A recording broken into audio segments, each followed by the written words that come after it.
those are very light months for property tax receipts. So if you look at those months, pretty much over time, we're just about always red those first 2 months of the year. Then we turn the page into September, we start getting state aid money. Month of October, we get all of our September property tax receipts, which is a substantial amount of money for the district, as well as getting our state aid. So the thing that I want to stress with that is we are actually outpacing where we were at this time last year. Yes, we're still in a deficit year-to-date through September, but that year-to-date deficit is smaller than the year-to-date deficit was in 24-25. And our special ed money comes a year in arrears. Yes, that's true too. Thank you. Yep, you're welcome. Anything else on that? Any other questions? Okay. Next up, student enrollment. Okay, this is still preliminary. We'll finalize it on the 15th because there's always some movement of some kind, or you find maybe a duplicate somewhere. So, compared to, I'm going to give you this year and then I'm going to say what it is. Is that in the document or is that this year's? This is the document, Okay. and I'll share this with you guys. For this year, on a preliminary, no, this isn't, it just came out this morning. Gotcha. So we are down 18 students on this document. I think we had a couple students yet today that were duplicates, so I'm going to say that we're 20 down compared to last year. If you remember last year, we were down 109 students. So if you take both of those, we're, 2 years ago, 128 students. The loss of over 120 students since 2023 would be over $1 million. Okay? So that's another reason that we can look back and we've reduced over $2 million in various positions. That means we have.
can't really say any of those 20 where each of those have gone, or Okay. what happened there. Thank you. And even with those who homeschool, we don't know that they're actually homeschooling unless we happen to get a call that we need to check on kids who are out and about. Right, And or if check somebody attended one class or music or PE or whatever the case. Okay, continuing then in October, end of the first quarter, coming up. October 17th to 20th through the 23rd, we'll have parent-teacher conferences at all the buildings at one point. The 20th will be elementary, 21st, high school, middle school, 22nd, elementary, 23rd, middle school, and high school. Then there's a comp day on October 24th, no classes on that. Next up, Perry Elementary, early package progress. That would, early package again is our addition to the school. So this Thursday, fencing is supposed to come up, which isn't exciting to you guys, but it's exciting to everybody else, because that's kind of the start of the staging. So the project should get going by the end of October. So that is it for the early package. I will say that a ton of preparation has been going on for, I call the big renovation, and hopefully that'll start in February, March. I know that Matt Hicks, Laura Steele, SiteLogic has done a ton of work getting all the details from the ceiling to the floor on that. So kudos to Matt, he's been here, and they actually dig into every page of those construction documents. So they've done a good job. Emailed you today, Laura Steele, I thought did a good job of the big picture, not all the details of where every wire is going and all that, but the big picture of what's going to happen for teachers and how it helps. I think Adam also has you have a hard copy if the board wants to see that too. So kudos to Laura, and the teamwork that group is going to have is going to be similar to when we did the middle school renovation. Not to that extent, but you got to be ready for a lot of changes. And that's going to be coming up, when that fence goes in, the whole flow will change dramatically because, for example, first grade will not be able to go straight out and go to recess. So everybody's going to have to be rerouted. It's kind of like construction on our road. You know, when you have to take a detour. So there'll be a couple of detours there, but that should be, that's exciting. So that's it for superintendent report. Any questions? Okay. Updated participation figures for 24-25. Yeah, the other day, I think it was maybe 2 months ago or last month, gave the participation numbers out, and that wouldn't be for the previous year. All right, so it's not this year that you'll see this, but all the details that Tina Luderman, activities director, has laid out here. And it's, you won't have a chance, maybe later on after the Buffalo Bills game or something like that, to be able to take a good hard look at this. But all the kids that are involved, all the activities, it's really quite a deal. Because I think just varsity-wise, there's 943 events. That doesn't include all the JV and all those others. So anyway, you can take a look at that. And we have reduced a couple of things on esports and mock trial, or two that were fairly low in attendance, and that's been reduced. So What about coaching positions? coaching, I talked to Tina today, in fact, and we're still, I think that cross country was one area that we reduced coaching, where Nathan Crone is the head coach, and then Corey Myers is the assistant, so we reduced that. But other than that, we have not. Okay, number-wise,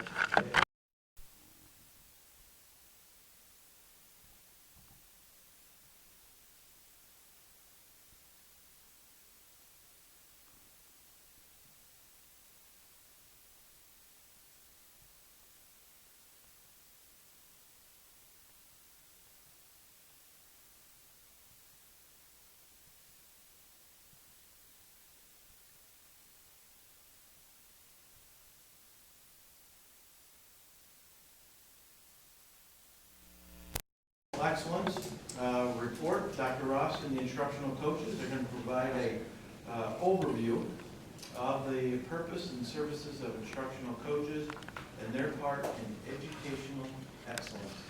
Dr. Ross, are you starting it off, or who's starting this off? What are we doing here? It's our team. It's our We're all team. stepping up. All right. One team, one purpose on this, huh? All right. That's our story, we're sticking with it.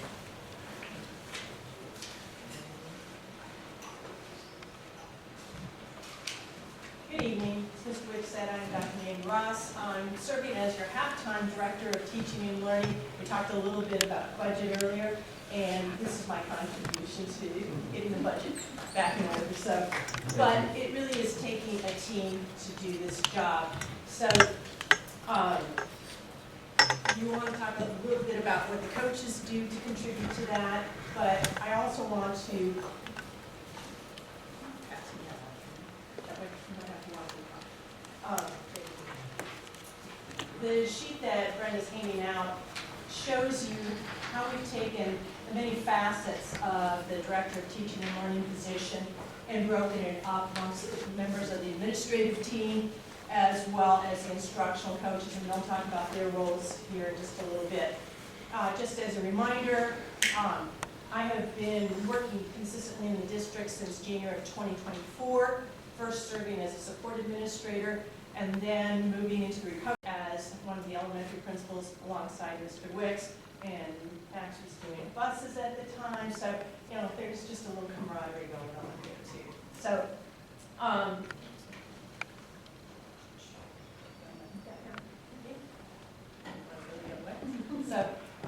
because of the halftime position, I'm working with the administrative team and the instructional coaches to have a narrower focus than might happen in previous years. First of all, we're doing a K-12 math study. The elementary was already working on a math study, and the goal is to have them do an adoption by the end of the year. We're working on funding for that. And also with the secondary math study, the goal is for them to do an adoption in the 26-27 school year. Along with the instructional coaches, we are working on an MTSS intervention bank, multi-tiered systems of support. The benefits there are that we're going to focus on reading, math, behavior, and attendance, so that across the district we have a common bank of interventions available, and it also alleviates a lot of time for teachers and administrators at the building level not to have to try to put those interventions together, but have a resource to go to. So that's what one of our big chunks for the year is looking like. At this point in time then, the instructional coaches are going to give you an overview, a high-level view of the teacher leadership program, but then funnel into more specifics about what it is that they contribute to educational excellence in the Perry Community School District.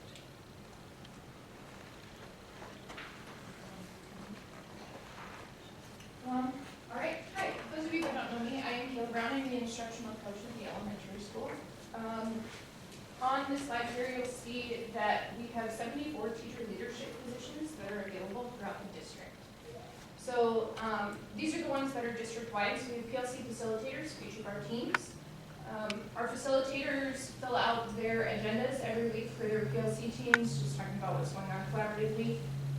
Then our administrative team check in with them. It's a collaborative thing. They also facilitate all of those meetings, and they are the members of our building leadership and guiding coalition teams. Next, we have our mentors. There are 25 of them this year throughout the district. They help serve our first and second year teachers and our native Perry veterans. In that service, they do weekly check-ins with them. They observe our new teachers, or new teachers observe them, and they come to our pre-service days to help onboard all of those new staff. Then you have the three of us, one of us at each building, and then down below we have building positions that are broken down. You'll see right there in the elementary we have one of the 5 available that is currently filled. I'll explain a little bit more of that on the next slide, is when one of those is filled.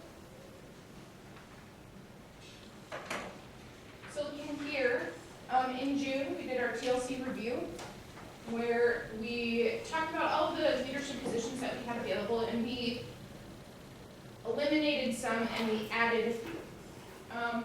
So our purpose in eliminating some were, some of those roles just didn't necessarily fit the needs that we have now as a district, so they were absorbed by our facilitators and other pieces. We added a classroom management lead teacher to each building at the elementary. There are 2 open positions. Sorry, I'm looking at my notes here. We made changes to our instructional technology integrationist position also. So originally it was a one-day contract, and now it's up to like a 3-day contract, and that position, the idea would be that they help support our building administrators with social media, posting things on Parent Square, helping teachers with different things that are going on throughout the building, wherever they would be needed. Currently at the elementary, both of our instructional technology integrationist and the classroom management lead teacher positions are open. We did not advertise these until September, and especially at the elementary, September is not a great time to ask people to jump into leadership positions. You know, we're trying to wrangle 24, 5-year-olds. It makes it a little difficult to be like, yeah, I want to be a classroom management person, when they're kind of all over the place. So in the spring, all of these positions will be re-advertised, and we are thinking that at that point, there will be a lot more interest in those positions. All right, moving on to kind of our coaching thing. So this is our mission, vision, and collective commitments that we've revised and worked through on our decade through the TLC journey. So our vision is to enhance student learning. So everything at the forefront is what's best for students and student learning. And our method of doing that is to increase our staff capacity, right? To help build up our staff and their toolbox and strategies that they can use. So in our mission, we use personalization and collaboration. We really focus on meeting teachers where they are at, and getting them the strategies that they need, and then in order to continually improve their practice. We can all grow, we can all get better, us included, right? So making sure that we are taking those steps forward every single year. Some of our commitments are we're making sure we are prioritizing impactful work, right? There's always lots of work to be done. What is the biggest bang for our buck right now, right?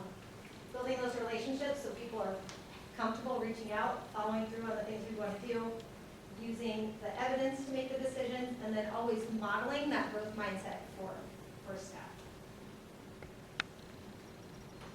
Okay, so through this kind of decades-long process, we started with a TLC coordinator and 3 secondary coaches, which we shared between the middle school and high school, and 2 elementary coaches. And so now, current, we, like Mandy said, you know, we're kind of down the TLC coordinator role. Teacher and leadership position has gone to half-time. 1 middle school coach, 1 high school coach, and 1 elementary coach. So what I find through this process is that it has presented some challenges with time management and prioritizing and getting stuff done, but it has also created a lot of opportunities and a lot of fluidity and consistency that we didn't know maybe was missing at the beginning. So we miss our TLC coordinator, but we have really flourished in taking on some of those responsibilities. So on our next slide, we're going to highlight what we have kind of picked up and what our admin has kind of picked up through that process. But the first major change was instead of shared, we went to by building, and I think that has been a crucial decision. It has been amazing because now we have stronger relationships with our principals. They know who to go to, we know who to go to. The scheduling, although you think it's very similar, it would present challenges of crossing buildings, and I can't help you 4th hour, I can help you half of 4th hour, but not all of 4th hour because I've already booked. So we're excited for some of these changes. So this left-hand column is kind of our typical duties that we've done where we prioritize our time. And then I'll kind of go through the TLC, how that's kind of shifted our responsibilities and impacted the consistency, fluidity, and student learning through that. So I started with this TLC building leaders because Kayla just mentioned what those positions are. So originally, those building positions, we would check in, we would say, hey, if you're given any PE, we'd love to collaborate with you on the planning and how do you do that? You know, what questions do you have? Are you getting people enrolled? Are people reaching out? So now without a TLC coordinator, we've kind of taken on the here, send applications to us, we'll put the interview committee together, we'll take on the interview questions, right, and then forwarding that on to Joyce Scotto, the names for the hires, so she can prepare the contracts. This is probably the biggest chunk of our time working with mentees. So it's required by the state to have a mentor program, right, two-year mentor program while they're on their initial license. So, and I think this is where we get a lot of momentum for impacting learning in the classroom. They're open to new ideas, how can I do better, right? And so we really partner a lot with mentees. They can be first year, second year, and then we also provide for new to Perry veterans. So depending on what year they are in, it depends on how frequently we check in. But we have, for first years, for example, weekly check-ins where we meet during their plan or prep time, or before after school, where we say what's going well, what are your struggles. We talk through strategies, we talk through resources that are out there, we talk through curriculum, whatever they need in order to prioritize their impactful work. We do cycles with our second year teachers, and we do mini cycles with our first years. Here, let's co-plan, let's co-teach, let's meet frequently, and kind of say how's it going, and so we can really gauge that student learning, right? Look at our formative assessments, collaboratively score them, right? Talk about the results, what do we want to do next, so we model that PLC cycle for them. We also cover for observation. So Kayla mentioned mentees go and see their mentors. They can go see other teachers in the district, right? Maybe we don't have a second art teacher in the high school, but we can facilitate, so you can go see the art teacher in the middle school, and we will cover your class while you do that. So we work a lot with mentees. So what's added now with our PLC coordinator, we kind of plan all the classes. They have once-a-month classes.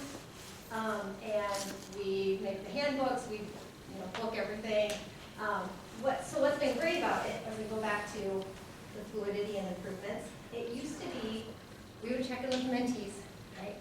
And Nathan or the coordinator would check in with the mentors, and how it's going.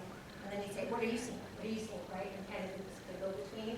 Or, hey, the class is coming up. Nathan wants to know, what should we be covering in the class? What are the needs of the mentees? Now it's just a one-stop shop, right? We're like, okay, we're really aligned. We're checking with the mentors. We're making sure that there's that consistency and there's progress being made there. Providing PLC support, we go in Wednesdays. We rotate through different PLC groups. I know at the high school, Brad does a very good job of giving feedback on the agendas. I give feedback as well. So what's kind of changed there is with the PLC facilitators, we kind of create the agendas, we make the hub in the summer, right? And we kind of check in with the facilitators since the coordinator is not going to do that as well. Collaborating on PLPs is a big chunk of our time, so meeting with veterans, it could look like a book study. I've read books and we meet every month. What do you want to add to your classrooms for that? It could be how do you collect data for that? Can you come in and watch the class and collect data? So that's one way we work with Where are PLPs again? personal learning plan for veteran teachers. Right? Providing building professional development. That can look a lot of different ways. Sometimes admin says, hey, this is our topic area. How can you plan and support some PD for that? We've done book studies. We've done standard-based grading. Can we come up with some examples of what tiered assessments might look like? That might be an example of something that we would do. And sometimes it's meeting with those building leaders. The counselors need to do their equity presentation. Is this clear? How does this work? What the added part of that is pre-service. So our full-time director of teaching and learning without a coordinator, those 2 pre-service days for new teachers, we took on a lot of that, and that was really great. So we build those relationships, and they feel comfortable coming to us, not just the name on a paper. A couple other main chunks of our time, building principal partnership. We meet every other week. That's consistent across the buildings, and kind of talk about what needs do we see when we're in classrooms, what supports can we be providing, and then that helps the guiding coalitions and with the professional development. Some of the more minor things, fast, flexi, making sure teachers, students, all those have logins and everything's working. Online curriculum, helping support that. Maybe talk about the curriculum work, right? We're going to the trainings with them, how they're breaking down standards. And then I feel like I'm talking a lot, but, and then also compiling that data, so the fast data. You know, it's tough for teachers to compile it all, look at, so here we make the reports, and now they can discuss it in teams. And then the only other thing I didn't talk about yet was the IC coaching program coordination. So we said we model the growth mindset. We consistently have a book study going on. We meet, we say, how are our responsibilities? How are we doing? How can we get better to support the learning and support the teachers that we have on staff? Because they're doing a great job, working really hard, and we love to be in those classrooms, helping co-teach, modeling strategies, and helping things grow. All right, I'm going to talk through some of the data we have from last year. We talked about making evidence-based decisions. We believe firmly in that, so we do a lot of track of our programs. We do that every year, and we have an infographic like this to share with everybody.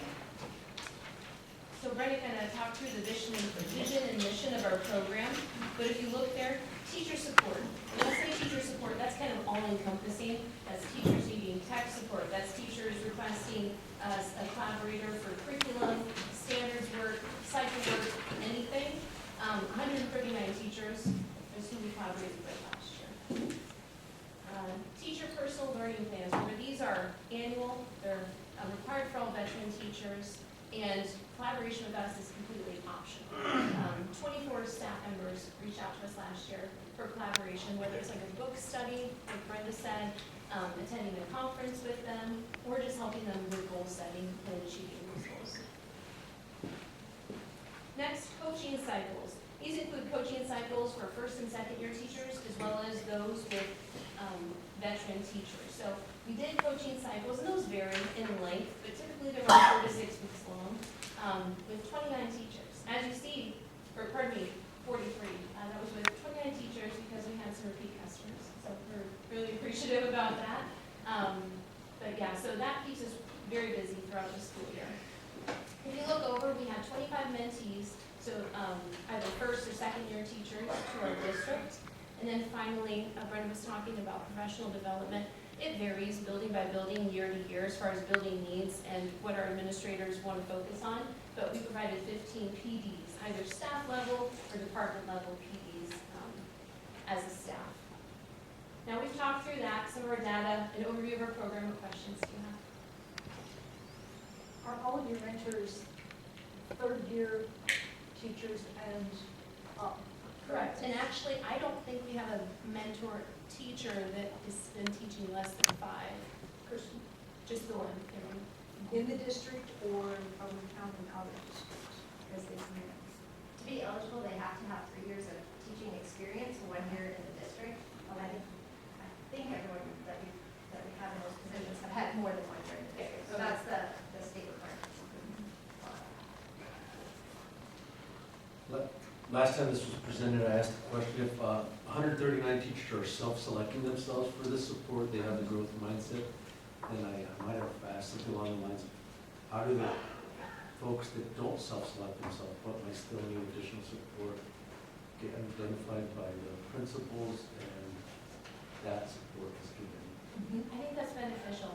We talk a lot about collaboration on how to encourage teachers to reach out to us. And sometimes I think it's been kind of like dropped as a suggestion, right? The teacher's like, man, I'm so frustrated with my classroom management or something this class. And I know in middle school, Ned or Adam were like, oh, yeah, it's right there. You can collaborate with her if you want. So I think we have a lot of collaboration as far as enrollment goes, but we're always looking to improve that effort.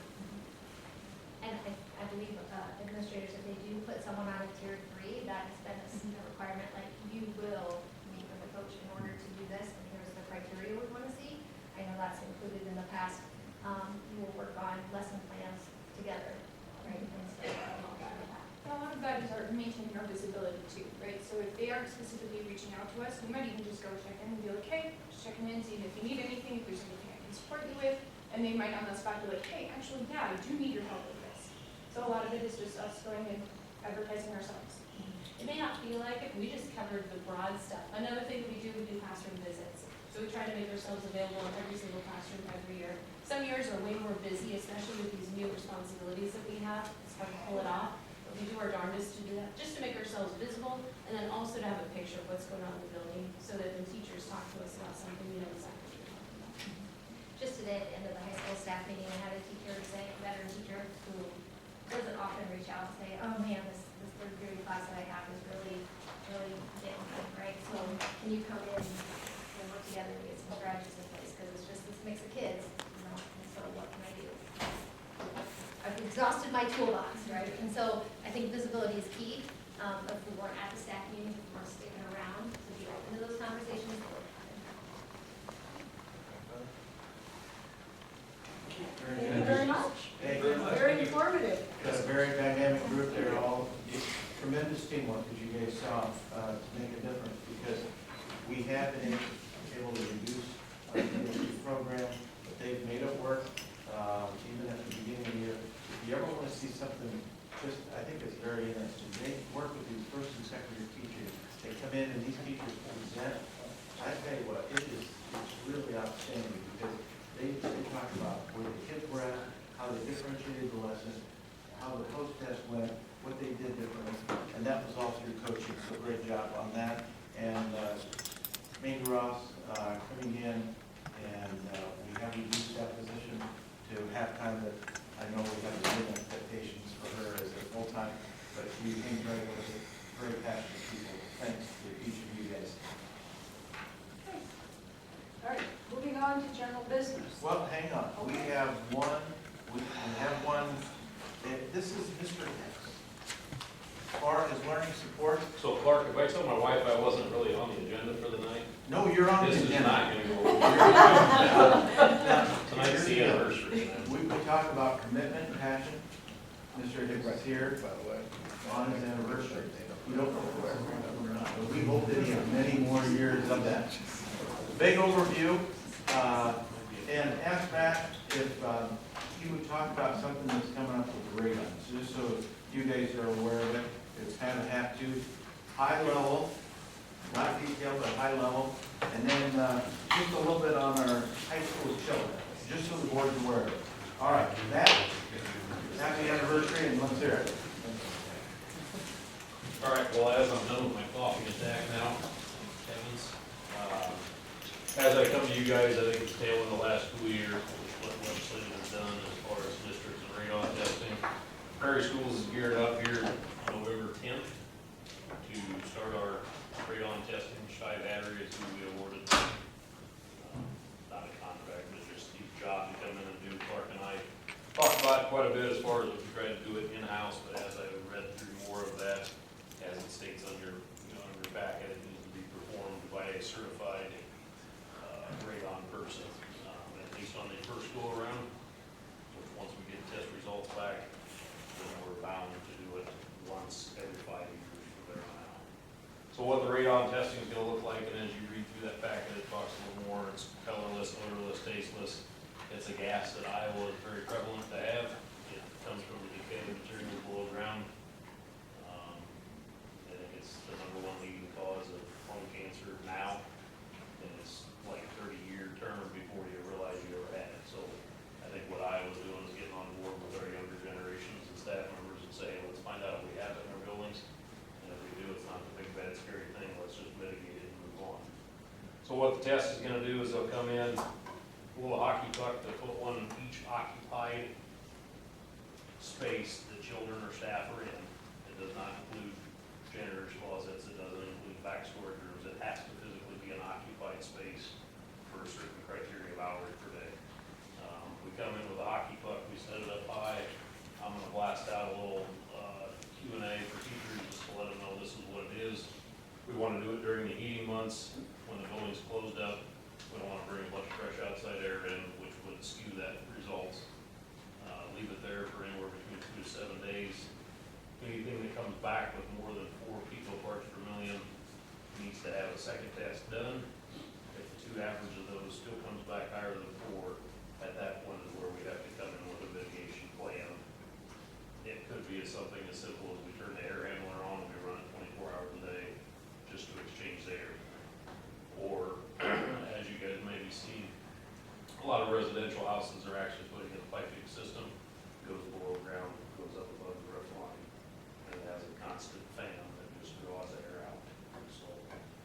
hopefully our results are good and we don't have a lot of mitigation to do, but part of what Tri-Battery will also help is coming up with that state report for Rich to put on the website. That's what we're bound to do. So that comes up on November 10th, and like I said, we'll test for that week. And we'll see what comes back. I can update you once I get that back in. The second thing, as Clark said, and I passed a picture that maybe he's coming down, our high school chiller here, which is original to the building construction for all 7 air handlers, is a cooled water chiller, provides the AC in this building. Currently is on its last leg. I actually got an email here tail end of July from JCI that said that chiller is no longer bound on inventory for parts on the shelf. So once the parts that are out there are gone, it's unrepairable. Clark and I have kind of limped it along on the 5-year list to say, hey, what's our bigger boulders, can we push it off, or another year, can we push it off? We're to the point where I feel with not available parts left, it's 4 compressors, 3 of them have already burned out, 1 since I've been here, and I think there's been 2 before I started employment. So it's on its last leg. I would sure hate to go with the criteria, we'll keep limping it along, and then August 29th rolls around, and it just completely shells out, and now we've got kids in the building with no AC. So we are in the process of getting bids back from 3 different vendors and 3 different installers. And I think from what I'm seeing number-wise, we should be right in line with where we've got a project on a 5-year plan. And then we will start that actual chiller replacement as soon as school's out this coming year. Because I typically shut the chiller off here in the next 3 or 4 weeks. It will be off through winter time and then bring it back on to get us through the March and April months of school. Will be once school's out, on the 2nd, I think, right now is our projected date. Firm date. That's the high detail part of it, right? Yeah. So Where's it located? it sits out behind the high school here, straight east of the high school kitchen entrance. The nice thing with some of the newer technology, like I said, our current one runs on 4 screw compressors. The new technology, they've been able to get 2 screw compressors, and then they stage up and stage down, so there should be some energy savings that go along with it. The one battle that we came up with tail end of last week, the wiring from the main panel in the high school that goes out to feed it is severely undersized. Thank you to the contractors in 2020 that pulled the wire, and the conduit raceway is also not large enough to pull the new wire in. It draws about 653 amps, and the wire that's rated out there now is for 300. So we got a little work to do, but I still feel pretty confident that between the added wiring and conduit and contractor work that will still be in that ballpark. But we have to do the wiring. I mean, I can't put a new chiller in on old wiring that's substandard for it. Sounds good. Any questions? So do you do that wiring yourself, or? That will all be part of the contractor install price. We are looking at 3 vendors to actually purchase the chiller through Omnia pricing, which is the school would buy the chiller, then I find contractor to install it. It gives us a better price on the actual equipment. Comes from couple funds, What's that? couple funds. That's a question for Val and Clark. In all likelihood on this one, we've got the flexibility in our state account even outside of the bonding. So that'd probably be the first place that we look, because it is a substantial project. Generally speaking, we get about $2.5 million a year in state revenue compared to about $400,000 of Pebble revenue. Obviously, SAVE is a big part of our elementary school program as well, but between the 2 funds, we definitely have the flexibility there, but we'd probably be looking at that as, at least on first glance, probably looking at that more as a SAVE project. Also too, just, we can go through fewer logistical hurdles with this compared to maybe some other projects that could be used to save dollars as well. Matt, perfect overview. Thank you. And Thank you. anniversary. Happy anniversary, enjoy the rest of it. Take care. Enjoy the rest of Appreciate the it. evening. Going to. Okay, now we can move on to general. There we go. All right. Stericycle is a contract, Oops, oh, Go ahead. no, good. Yep.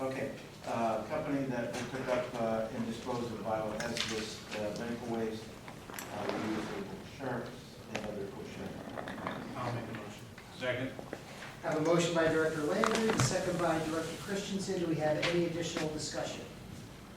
Hearing none, all in favor? Opposed? Motion carries. Approve DMAC conservation agreement for the 2026 school year. Similar to other colleges, universities. I'll make a motion. Motion by Director Landry, a second by Director Christensen. Any additional discussion? Hearing none, all in favor? Opposed? Motion carries. Approve school improvement advisory committee list for SiAC for the 25-26 school year. Motion. In the packet. Okay, we have a motion by Director Christensen, a second by Director Landry. We do know that President Andorf and Director Toon will be abstaining from this because of their role on the committee, so there will only be 3 votes on this one. All in favor? Opposed? Motion carries 3-0 with 2 abstentions. Approve teacher leadership committee, the TLC contracts for the 2025-2026. Motion. Second. Motion by Director Christensen, a second by Director Landry. Do we have any additional discussion? Hearing none, all in favor? Opposed? Approve the public purpose for purchasing state t-shirts for qualifying athletes' activities for motivation, recognition, and continued excellence. We do this each year. We have done this. Second. Motion by Director Landry, a second by Director Christensen. Any additional discussion? All in favor? Opposed? Motion carries. Motion to authorize the district's administration to submit a request to the school budget review committee in the amount of $1,198,795.84 for maximum modified supplement amount for special education deficit ending June 30th, 2025. Motion. Second. Motion by Director Christensen, a second by Director Landry. Any additional discussion? Just a reminder that these special ed funds come in arrears, so. All in favor? Aye. Opposed? Motion carries.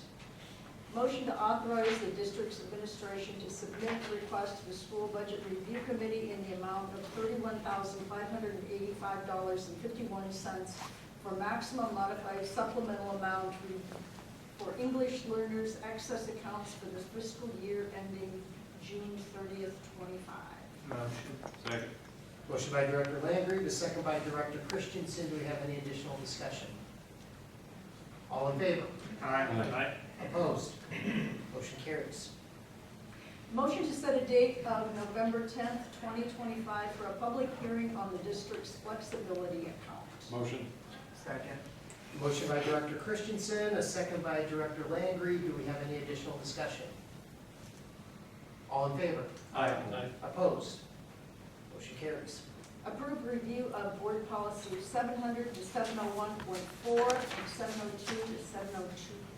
All right, that's me. I assume everybody, all the board member got that packet. We'll go through that and I'll get some of the high points here. Let me pull it up.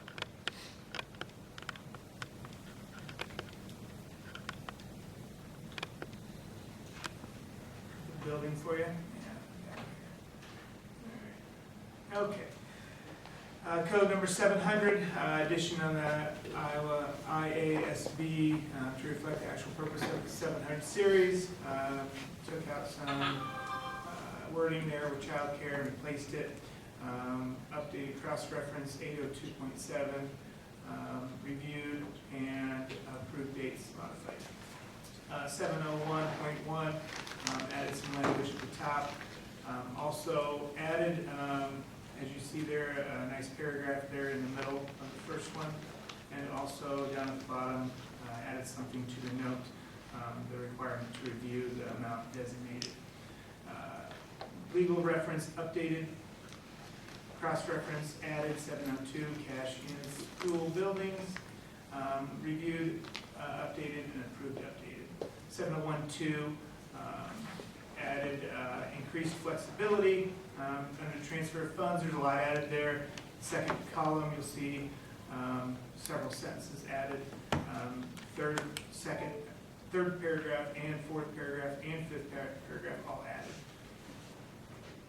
Updated 704.2, changed sale of bonds to debt management, updated, reviewed, and approved dates.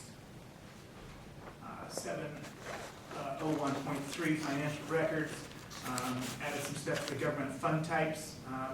First sentence there under general fund, added that.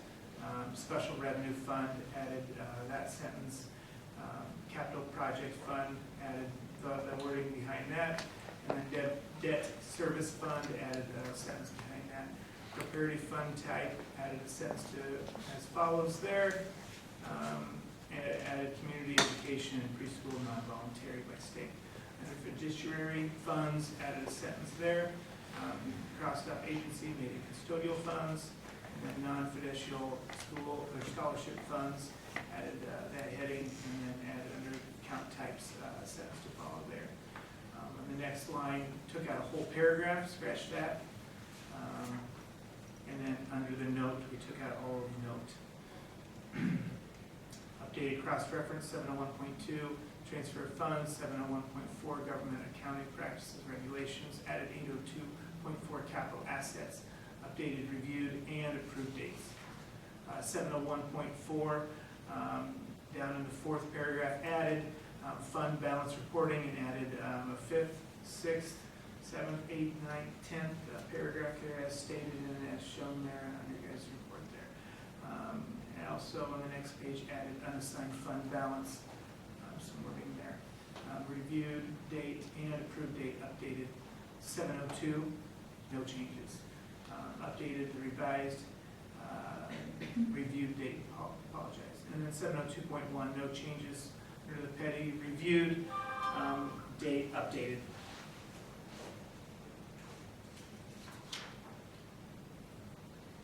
All right, we'll entertain a motion then on the passage I'll of the make a policy. motion. Second. Motion by Director Two and a second by Director Christensen. Any additional discussion on the policies? Hearing none. All in favor? Aye. Opposed? Motion carries. Approved early graduation for Derek Better. That document is in your packet. I'll make a motion. Second. Motion by Director Landgraf, second by Director Christensen. Any additional discussion? He has completed government or is in the process of. All, has met all requirements. Any other discussion? All in favor? Aye. Opposed? Motion carries. Personnel. No new handout. No handout? No. I'll make a motion. Second. Motion by Director Landgraf, second by Director Christensen. Any additional discussion? All in favor? Aye. Opposed? Motion carries. We have no late items, so we will go to board comments. I'll make one comment. It's been kind of a crazy 10 days for us on a few things. Just reiterating the use of Perry schools and just anything school related and anything outside of these walls. We need to make sure that anyone participating in that should really make sure that they get permission before they're using our name and anything. We make sure that we're following policy, and that is what we have done. Question or comment, depending on if anybody can answer it, but I didn't get a chance to talk about SIAC. Looking at the composition of the group, and I'm wondering how the folks were selected, and if this opportunity was given to people in the public to participate. Mandy talked to each of the principals, instructional coaches, as far as students, potential students, parents, community members. So we vetted it out that way, gave recommendations, and came up with those names. So, a little concerned about the representation, and also the fact that we self-select who's on SIAC. I know it probably makes it easier sometimes, but I think it also insulates us to some advice from people that we don't recruit to this. So, if there's an opportunity to add, I'm assuming there's still opportunities to add to this, or are we done with this group? Well, the board needs to approve if there's some addition, if the board wants us to look at some additional people. Well, I'm just more the process, like, if I get to recruit who's on my team to help me improve, then I'm gonna recruit the people that Yeah. I know, and I believe that she talked to the ones that were on it before, and some was a nay on that, and, I So know then that we there's had to at least continue to look. There was- one of the members that was approved tonight did in fact request to be on SIAP. but And was this a person? was a member last year. That's what I was about to say. The Yeah. reason she requested it because she knew about the opportunity. Otherwise, I don't think she The would. opportunities last year were extended oftentimes, and we had a very small group who showed and chose to participate. Don't we advertise these meetings? That's what I'm- They're open to the public. Yeah, Everyone sure. Yeah, they're comes. welcome to Sometimes come in. they follow the same as a board They just meeting. can't Yeah. participate in some of the They'll be advertised discussion, and there's not a ton of interest. unfortunately. All right, couple things.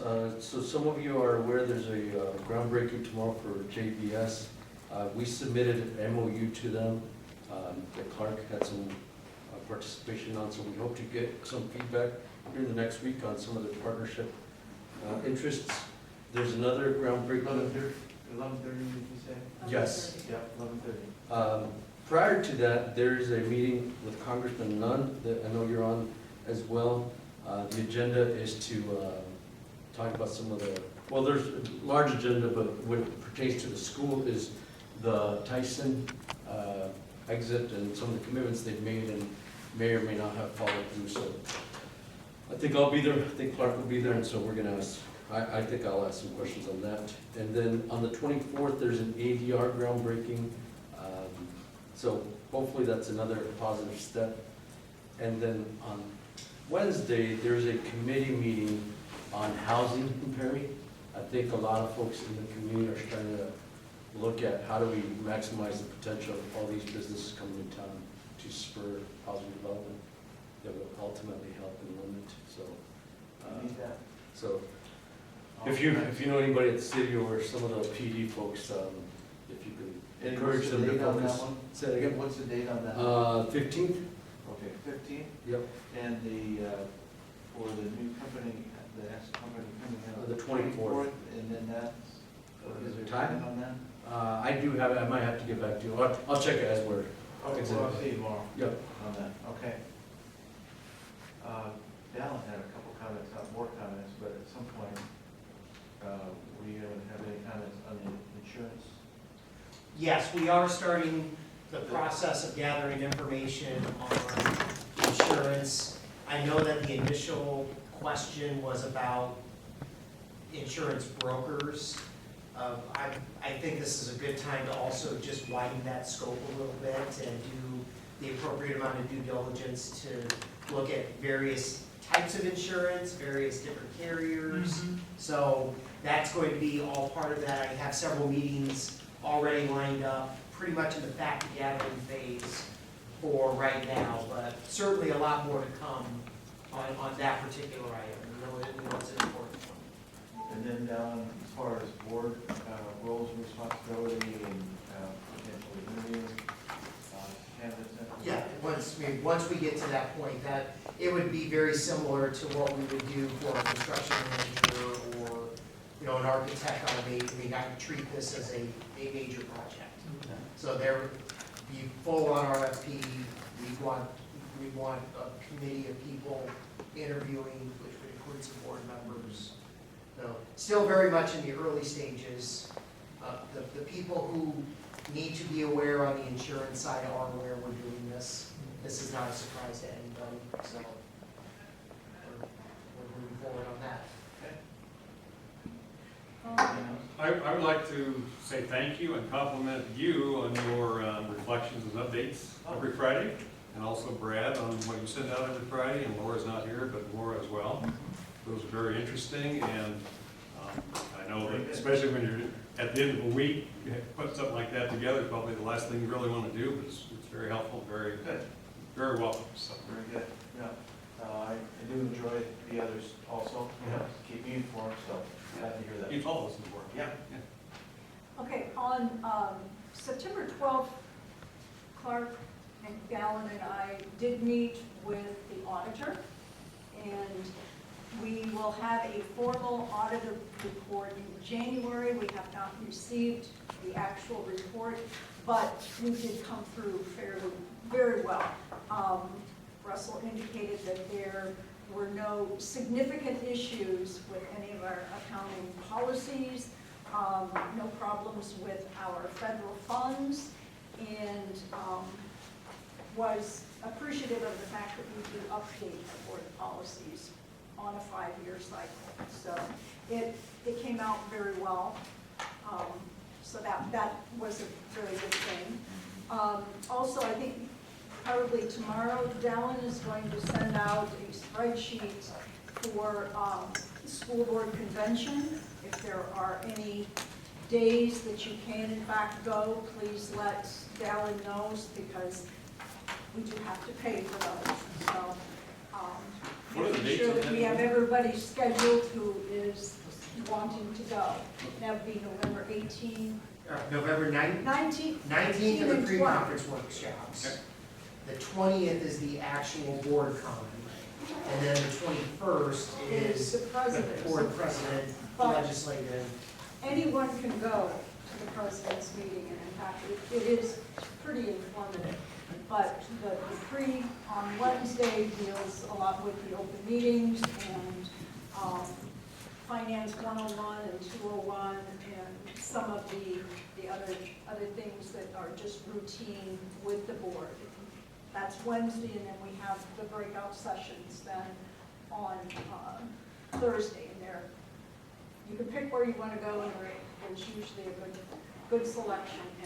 Eddie, are you Information presenting? that Eddie is going What day to are you present. presenting? Kentucky. You're gonna be there. I will be there one of those days. All right.